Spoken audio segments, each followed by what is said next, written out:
Thanks for coming here. Our presenter tonight is Greg Fearley with American Fidelity, and his partner tonight is again Craig Burr. Craig Burr. So, without any further ado, I'll pass it over to Greg. All right, perfect. Thanks, Mike. So, thank you all again, just like Mike said, for coming out. I know it's not always popular at 5 o'clock in the evening to want to come out and listen about insurance, but you guys have some great benefits here, so I think anytime we can help on the education piece, that's part of what we do. So, like Mike said, I'm Greg from American Fidelity. I'm one of the managers. American Fidelity, I think you're fairly familiar with us, so just a real quick reminder, we're only in schools. In Ohio alone, we work in over 400 school districts. Nationwide, we're in over 6,000. And so we do a little bit of everything. What I'm talking specifically tonight is on this new health plan that you have. And so it's something that I've done personally for years. And so what my goal tonight, and I know they're videotaping this too, to be able to send out. So if you can, hold questions till the very end. And then also, if you have any real specific or personal questions, Craig and I can kind of stay afterwards, and we'd be happy to sit here and answer those. And I will make sure that Mike also sends out my contact information as well. So if you have questions as you get ready for open enrollment too, you can always email or call, and we're happy to help. That's what we do. That's again, that's part of what we do with all of our schools. So what I'm going to do is kind of give you this overview, and I try to make it as simple as possible. So we do tons of HSAs. So I think nationwide we do over 60,000 health savings accounts. Personally, I have a high deductible health plan. That's the only option we have at American Fidelity. So, and I spoke at lots of schools, especially I live here in the Dayton area, the greater Dayton area myself, and I've spoken at so many schools over the last, 6 or 7 years about these. Like I said, my goal is to try to get you to leave here and go, okay, that makes sense to me. I understand how that works. I'm not here whether to tell you whether or not you should do it. I think I'm a big proponent when you have choice that you need to do what's right for your family. And so, but I am going to definitely try to give you as much information in a short amount of time so we don't stay here all night as I possibly can. So the first thing I always talk about is this screen here. So currently you're all on what they call PPO or traditional plan. And so there's one component to that plan, and you pay a premium for it, and you have health insurance. So when you look at this new plan that you're being offered, there's now two components. So there is still the actual health plan, which is called the HDHP, so high deductible health plan. And because you have that qualified high deductible health plan, it now allows you to have a second component, which is an HSA or a health savings account. So a lot of acronyms. And it gets a little confusing because the two components they're completely separate. They don't talk to each other, okay? But when you go into banking now, you're in the world of finance. And where it can kind of get confusing a little bit, especially in schools, is everybody does their finances differently. So if a lot of you end up partaking in this plan, one staff member may do their HSA this way, and another one may use their HSA that way. You may think that you're doing something wrong, but you're not. So one person just happens to do their finances a certain way, and this person happens to do their finances a certain way. So, something to keep in mind too. So I'll start with, and I'm not going to get really specific. I actually think on some level, the actual plan itself is more simple than what your PPO or traditional plans usually are. So first, it's important to understand that if you go over this plan, it's going to use the same network as your Anthem PPO plan. So there's no change in what is being covered. Okay? The same doctors, you don't have to go out and find new doctors or anything like that. So this is also through Anthem. So it's the exact same plan, covers the same procedures and drugs as what is currently covered. All right? And so the big thing to understand that there's no copays anymore. So we're so used to copays. We've been trained really well on that in traditional. So instead what you have is a deductible only, all right? So if you're on a single plan, which is one person, the deductible is $2,000, and it starts in January, so this is a calendar year. And if you have more than one person, it's considered a family deductible, which you can see up there is $4,000. So everything is going to go towards this deductible. Keep in mind, I made a note of it up there, all your preventative, okay, is covered at 100%. So we're not talking about preventative, and that depends on your age and gender what that is, but those are things, your physicals, cancer screenings, well child visits, for your little ones, those things would all be considered preventative, okay? So everything else, including your prescriptions now, go into that deductible. And we'll talk a little bit more towards the end. I will touch on how the billing process works, so that makes a little bit more sense to you. And then I always say if you happen to hit that deductible, it's not usually something that you may hit every year. You are then, if you look at the bottom here, it says co-insurance, you are covered at 100% for the remainder of the year. All right, if you're on a family plan, it can be one person gets that $4,000, or it can be a combination of you get that $4,000.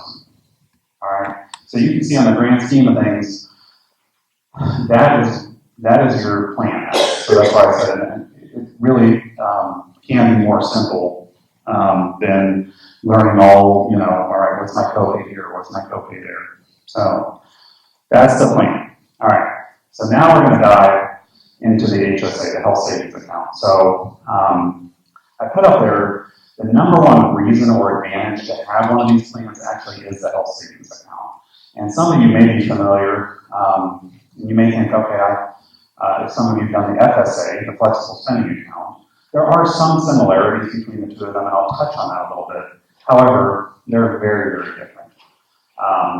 And so that's what I'm going to, the next several slides I'm going to deal with. So, but it is the number one advantage, is the health savings account. And so I always tell folks too, these are IRS rules. I'm going to talk a lot about the IRS rules when it comes to health savings accounts. For once, actually, though, a lot of these IRS rules actually work in your favor. Okay, so, and keep in mind one thing that we've seen and learned over the years too, is health savings accounts, obviously are there to help you manage these costs and these deductibles, but a lot of folks now, we're seeing a lot more people use them as another form of retirement, and so I'm going to touch a little bit on that. And also, as I dive into these, I'm going to give you some other examples of things and ways that people use these. And I want you to know that's where it comes back to that everybody does their finances differently. So you may sit there and go, okay, I would never do that. But the person sitting next to you might be like, yeah, I would totally do that. So again, as long as you're following the rules, there's no right or wrong as far as how you do that. So, so let's dive into it. So health savings account is an actual bank account in your name. All right, so, and it's through, like I said, through American Fidelity. And we'll touch a little bit about, what that's going to look like later this fall when we come back to open those. But I did put up our website up there too, that has a lot of great information you can look at ahead of time. And so I'll make sure I'm sure we'll be able to send this out to you all too with that website. So you can look at that. We also have a mobile app. Some of you may already be using our mobile app, or if you have flexible spending through us now, or if you have one of our products. So the HSAs also, if you end up doing this plan, will also be available on that mobile app too. So, like I mentioned before, the only way you can have a health savings account is if you're enrolled in a qualified high-deductible health plan, which you would be if you go on this new plan. And again, what it's there to do is help you pay for, obviously, it's the number one primary goal of it is to help you manage that deductible. But there are a lot of other ways that you can use it, and so we'll touch on that a little bit too.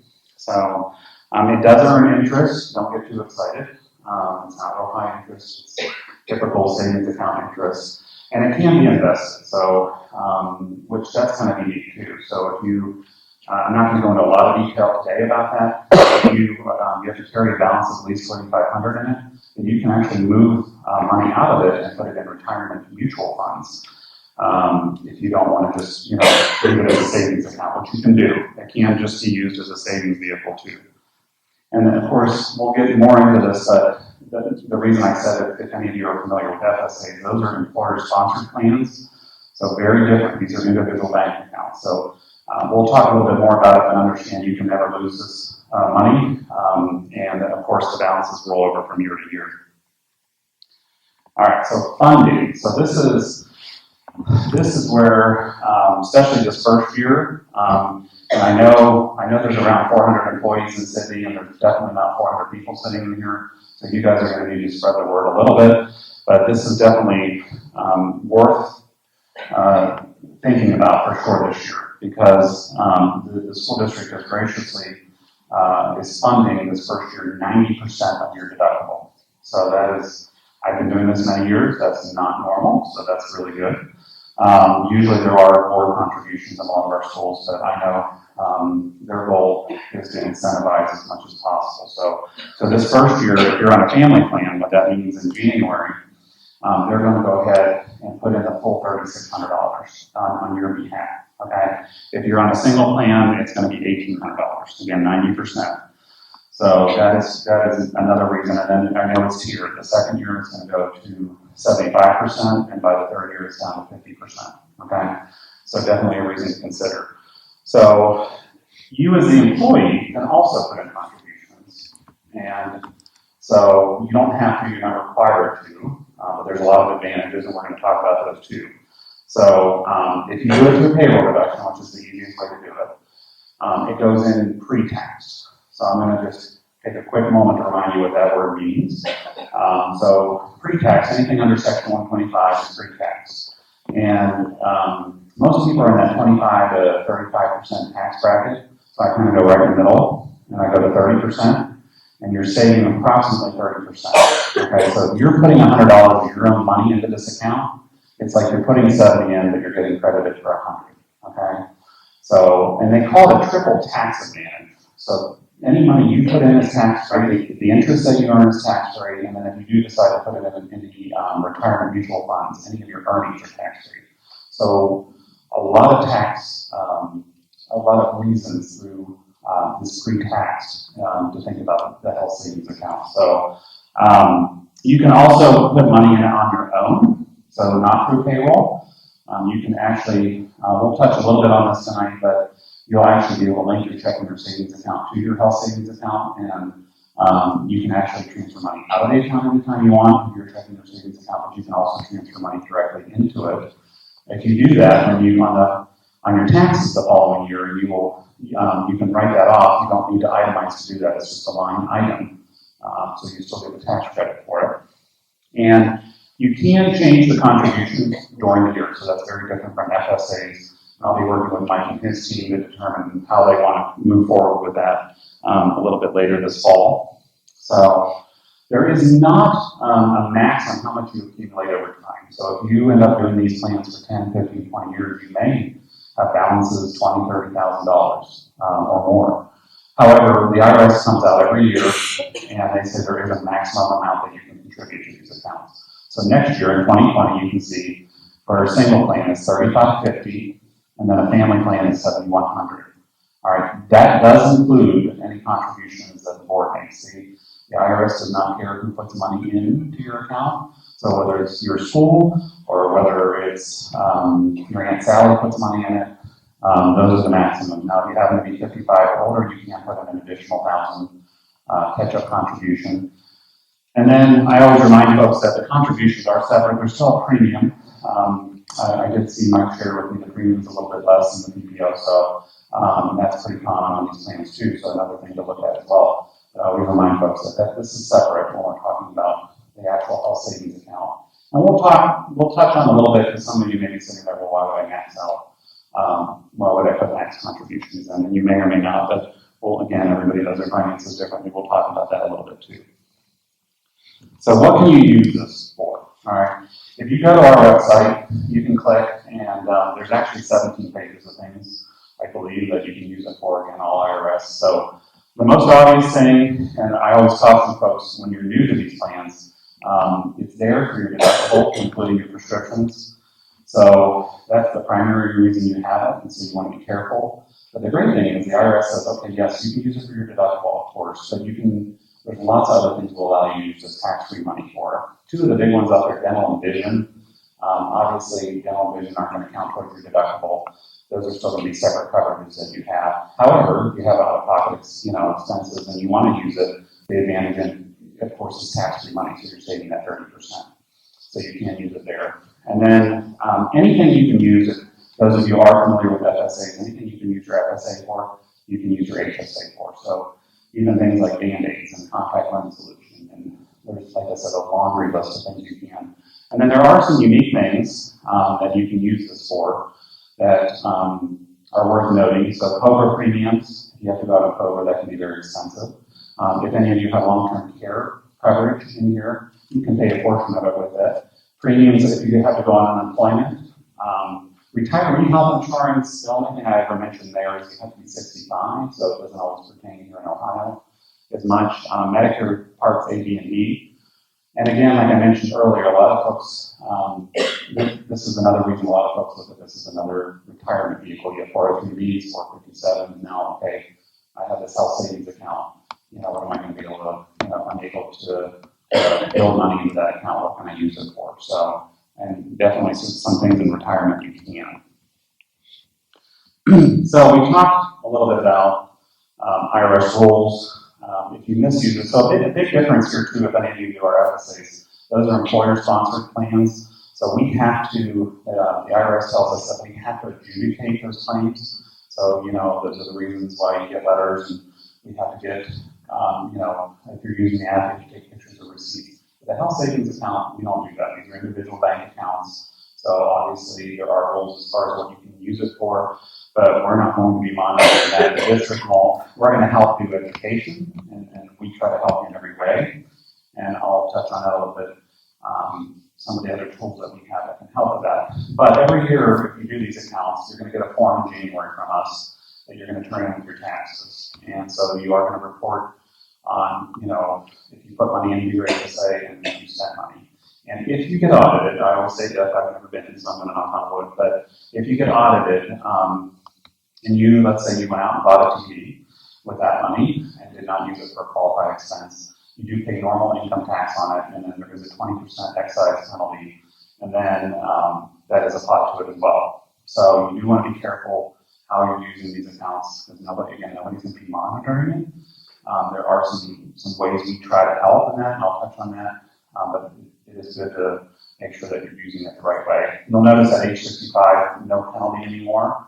So again, I go back to that retirement. You could go out and buy a TV or a boat, and you would only pay normal income taxes. At that point, it's more like a traditional IRA. However, the great thing about these accounts is you continue to use it for qualified expenses, you will never pay taxes on it. So something to think about as well. There are some rules on who can have a health savings account, so it's important to touch on this too. Anybody can get the health plan, so anybody can participate and purchase the health plan, the actual HDHP. However, in order to have a health savings account, there are some rules. When it comes to the IRS calls this first dollar coverage. Okay, so and this is you, the employee. Okay, so that's very important to note. This is not a spouse and or your tax tenants. So you cannot secondarily be covered under a spouse's PPO plan. Okay, your kids could still be covered. That would be fine, but you as the employee cannot. So that's important to note. If anybody wants to switch over to this and you're currently have secondary coverage through your spouse, you'll definitely want to change that. Okay. You also, as the employee, cannot be enrolled in any parts of Medicare in order to have or contribute to a health savings account. So what my disclaimer there is, I'm not an expert of Medicare, but Part A, when you turn 65, they do automatically enroll you. You don't have to. I know staff in some of our schools that they've actively gotten with Medicare and they do not enroll when they're 65. So, and you don't get penalized for that. So as long as you have coverage through your employer, which you would. And so, but it's important to know, again, your spouse to be on Medicare, that's fine. You, the employee, cannot. So, and then TRICARE, we do see a lot of that in the Dayton area with, that's the military coverage again. Your spouse and or your kids can be covered by TRICARE, but you, the employee, cannot. All right, and then also, you'll see the roll up here on the flexible spending account. So if any of you have FSAs right now, or if any of you signed up to have them starting October 1st, you just got emails from us saying, look, if there's any chance you're going to go to this, plan, you need to cancel your flexible spending account. So you cannot have a full flexible spending account and participate in a health savings account too. There is something that we're offering called a limited purpose flex, which is for dental or vision only. So that is available to you even right now. So currently, your plan, your flexible spending is October 1st through September 30th. Next year, we did not catch it in time this year. Next year, we are going to change that plan year to a January 1st to make everything January 1st for you, so there's less confusion. So if you are interested, let us know if you're interested. The advantage to doing it, because I told you before, you could use your health savings account towards dental and vision. So you might be going, well, why would I do a flex account? So a flex account, one big advantage to that is that it's pre-funded. Okay, so the full amount, even though you haven't paid into it, is available. So if you decide to do $2,000 in a flex account, you have October 1, you get a debit card, you can go out and use the full $2,000 even though you haven't paid into it. A health savings account is a bank account. So whatever's in it is what you can spend. So, and a lot of you are going to want to keep that health savings account for your deductible year. So if you have kids doing orthodontia, that's usually popular. Or if you know, hey, every year we spend $1,000 to the eye doctor between me and my spouse and the kids, it may be something worth thinking about. Because again, it's all tax-free money. So that's going to be available going forward for you all too that want to get on this plan. So it is important to note too that your spouse cannot be enrolled in a flexible spending account either. So that can get tricky sometimes because maybe spouses, their plan years may not line up with yours. So if you have those, questions, feel free, like I said, Craig and I will stay afterwards to answer those questions. And even if both of you do individual plans, you have an individual plan here through Sydney, and they have an individual plan from where they work, the IRS says, even though you're like, well, I'm not going to use their FSA, it doesn't matter. Because again, one of those rules are, even if you do a single plan here, you're allowed to use your health savings account to pay for your spouse's out-of-pocket qualified expenses, or your kids that are tax dependents. So that's one of those, again, it works to your favor, one of those weird rules. Just like they can use their FSA even if they're on a single plan. So you do have to be very careful. So we'll try to help educate more on that too. All right, I mentioned this a little bit, what happens if you leave or retire. So when you sign up for it, you bring your driver's license in, and it's just like signing up for a bank account. This is your account. You're going to name a beneficiary if something were to happen to you, but it is portable. So you can continue to take this with you. You can continue to invest money, you'll draw interest on it. Here's the big kicker though, unless you go somewhere and you have another qualified high deductible health plan, you cannot make more contributions to the account.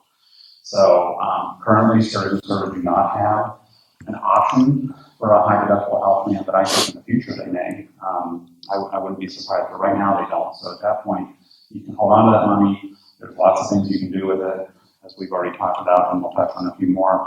But you cannot continue to contribute to it. But you can continue to make withdrawals, again, for those qualified expenses. So I added this slide. It was kind of new to me, but we always get this question again. What will happen is after you go through your open enrollment in late October, early November, we will come back after that to sign up for any HSAs, and we'll be able to give you one-on-one education too in that time period. But we always get that question, well, how much should I put in it? And again, I go back to the fact that everybody does their finances differently. So there's not an easy answer. So you can opt to do nothing if you don't want. You're not yet the board of your deductible this year. That's wonderful. So you can, in a lot of our schools, we see a lot of people at least put in the remainder of their deductible. So for you guys, it wouldn't be a whole lot. It'd be $400 on the family, $200 on the single. And again, those are tax-free dollars. And then we definitely see a lot of folks that want to max it out.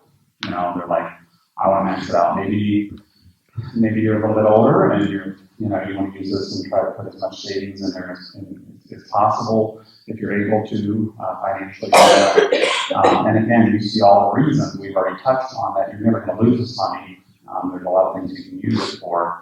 And that 30% tax savings can definitely be worth thinking about that too if you're able to make it work. So I just kind of mentioned that too. That'll come into the planning after you sign up for this plan. Once we come back and sit down, we're going to ask you, okay. And again, I'll work with Mike and his team. and maybe some options to be able to change that amount if you need to during the year too. So, so we get those questions a lot too. All right, so that in a nutshell, and again, I know I'm going fast, but I don't think it's evening, I don't want to be here all night. So that kind of gives you a lot of information in a short amount of time as far as how the actual health savings account works. And we'll touch a little bit more on it when I talk about the claims cycle. So I think it's important when you think of these claims. Well, all right, so there's no more co-pays. He said, well, when I go to the doctor, they're always asking for a co-pay, or some doctors still have on their window that you have to make a payment before you leave or whatever. So how does this work? So you're going to get a new card through Anthem, okay, and it will actually say on there no co-pays. And when you go to the doctor, and we'll talk about the doctor and the pharmacy, two different things, but when you go to the doctor, you're going to hand them your Anthem card, and you're going to have your procedures, and then you're going to leave, okay? Now, if it was preventative, if it was any kind of preventative care, obviously that's covered at 100%, so you're not going to pay anything for that. However, let's just say in this example that it's a sick visit, okay?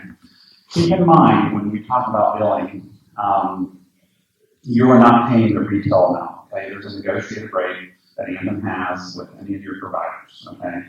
So they can't just charge you whatever, okay? At that point, what happens is, keep in mind, we're going to go back to the two components, right? They don't talk to each other, but Anthem is going to keep track of your deductible for you. All right, so I always recommend if you haven't already, maybe you do, either get online with Anthem, or if you're a mobile app person, I know they have a mobile app, and so it makes it a little bit easier. So what happens at that point is you can look at something called an explanation of benefits. And so that's going to break it down for you. So it's going to show you the rate that they charge.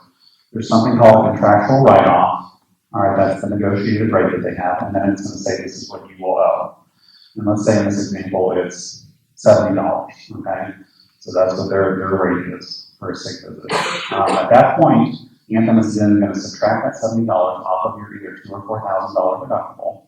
They're going to send that EOB to you, they're going to send it to your provider, and they're done with it. Okay, they don't know you have a health savings account, they don't care. All right, so that's how they track it. So learning how to do this explanation of benefits becomes really, really important. Okay, and so at that point, then what happens is your provider will bill you that $70. Here's where it gets a little, we talk about, again, everybody does things a little bit different when it comes to their finances. You can pay that $70 however you want. You don't have to use your health savings account. My joke always is your providers don't care how you pay as long as they get paid. But you can at that point. You can use your debit card, call on your debit card. Our system has where you can do a bill payer and pay them directly out of your account. If you like to do it that way, you're more than welcome to do that. Other folks are going to go, this is where the strategy. All right, well, it's $70. Do I, maybe I have a colleague that works for us. She has a $100 rule. If it's under $100, she doesn't try not to touch her health savings account, so she can build that money. So maybe she's going to pay that personally.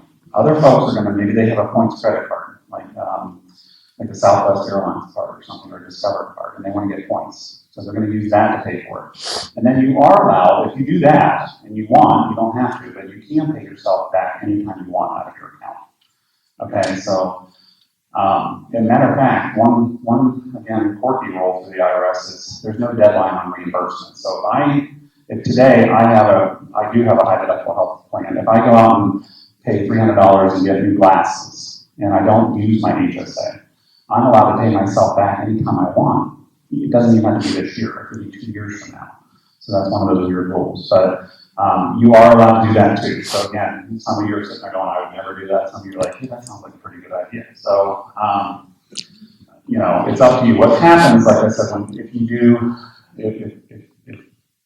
let's say if something did happen, you got audited, the IRS is going to say, all right, Greg, you spent $700 out of your HSA this year.